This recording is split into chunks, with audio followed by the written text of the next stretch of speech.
বেশ কয়েকদিন পর কিন্তু একটা ছোট্ট মিনি ব্লগ শেয়ার করছি।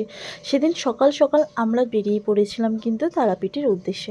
অ্যান্ড তারপরেই উঠে গেছিলাম ট্রেনে। আর ট্রেনে ওঠায় মানেই কিন্তু আমাদের কাছে খাওয়া দাওয়া, মুখ চলতেই থাকছে। ট্রেন যত চলছে মুখও তত চলছে।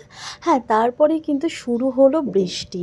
আর ট্রেন জার্নির সাথে এই অপরূপ দৃশ্য এতটাই সুন্দর, এই জীবনের ফার্স্ট টাইম আমি এমন উপভোগ করলাম দৃশ্য, বলার কথা না।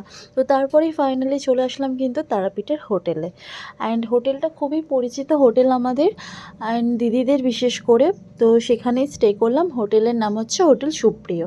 তো চলো রুমগুলো ছোট্ট করে তোমাদের সাথে শেয়ার করি। রুমগুলো ছিল ভীষণ সুন্দর আর নিট অ্যান্ড ক্লিন। অ্যান্ড তার সাথে আমরা নিয়েছিলাম ডবল বেডের একটা রুম। তারপরে সন্ধ্যাবেলায় রেডি হয়ে গেছিলাম এবং চলে গিয়েছিলাম মন্দিরের ওখানে সন্ধ্যা আরতি দেখতে। এটা ছিল আমার লুক। কেমন লাগছে অবশ্যই জানিও। আর তারপরে দেখো ভিউটা কত সুন্দর লাগছে। অ্যান্ড আমি যেইরই সবাই মিলে কিন্তু বেরিয়ে পড়েছিলাম। আর এখান দিয়ে যাওয়ার সময় এই ফুলগুলো না ভীষণভাবে নজর করে। তো যাই হোক, তারপর চলে এসেছিলাম কিন্তু মন্দিরের এখানে, যেখানে কিন্তু বৃহস্পতিবার ছিল আর খুবই ভিড় ছিল সেই দিনকে। আর ঠিক মন্দিরের সামনেটা আমরা বসেছিলাম, বাট কিছুই সেভাবে দেখা যাচ্ছিল না, এতটাই ভিড় ছিল।